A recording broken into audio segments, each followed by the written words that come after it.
The restaurant glowed softly under strings of fairy lights. A violinist played in the corner, and candles flickered between plates of food that had gone cold. Lily smiled across the table at Ethan, her boyfriend of 1 year, as he scrolled through his phone, grinning at something. She leaned closer. "Can I put on our song?" she asked sweetly, reaching for his phone. He hesitated for half a second, then nodded. "Sure, babe, go ahead." The moment her fingers touched the screen, a message appeared. "Last night was perfect. Can't wait to see you again. Heart, from Mia." Lily's breath caught in her throat. Her smile froze. Ethan didn't notice he was already pouring wine. "To us," he said, raising his glass. "1 year of love." She lifted her glass too, the message still glowing in her mind. "To us," she whispered, though her heart had already begun to break. That night, Lily lay awake replaying everything. His sudden late meetings, the new cologne, the work dinners that ran past midnight. Each puzzle piece started falling into place. But she didn't confront him, not yet.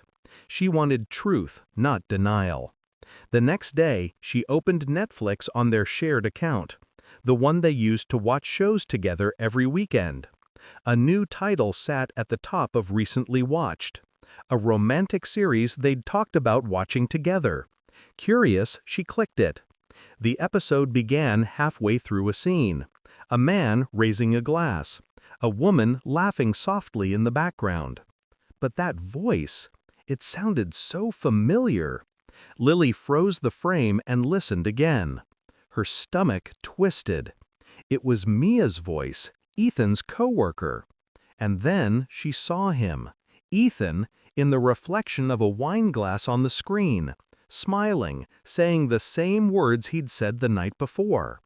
"To us, 1 year of love." Only this time, he wasn't toasting her. Her hands shook as she turned off the TV. The silence of the apartment pressed against her chest. Every memory felt like a lie replaying in her mind. His soft kisses, his promises, his laughter.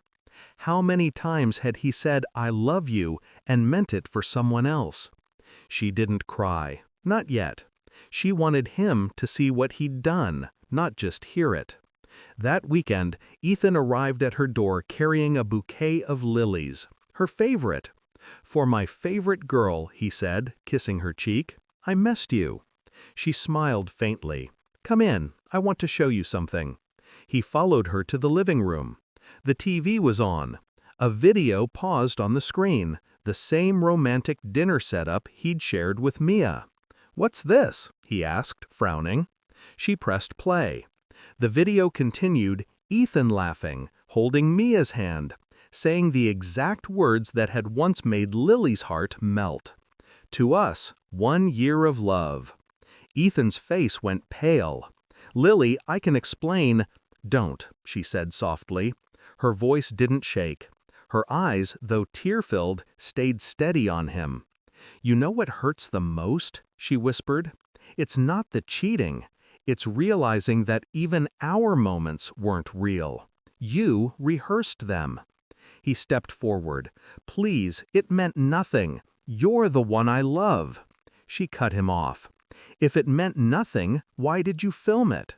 The room went quiet, except for the low hum of the TV. Ethan stared at the floor. For the first time, he had no words, and that silence told her everything. Lily placed the bouquet of lilies on the table. "Happy anniversary, Ethan," she said gently. "You'll remember this one." She turned and walked toward the door. "Lily, wait!" She stopped for a second, then looked back, her expression calm, almost peaceful. "You know," she said softly, "I used to wish for a perfect love story. I just didn't know I'd end up watching it instead of living it." Then she walked away. Outside, the night air was cool and quiet. The streetlights glowed against the drizzle. She took a deep breath. Her reflection blurred in the puddles, but her heart felt clear for the first time in months. Sometimes, peace isn't in fixing what's broken. It's in finally letting go of the person who broke you. That night, Ethan called, he texted, he begged, but Lily never replied. Instead, she uploaded a photo to her story, a glass of wine on her balcony, with the caption, "Cheers to me," for finally learning the difference between love and lies. Months later, she started painting again, something she'd stopped doing when she met Ethan. Her art changed, more emotion, more truth. And one day, at a small gallery opening, someone asked what inspired her new collection. She smiled and said, "The moment I realized that sometimes the message you weren't supposed to read is the one that finally sets you free. You can hide a lie, but you can't hide its reflection. Sometimes one message is all it takes to end the illusion and begin the truth." She didn't reply to his messages because some answers don't deserve words, only silence.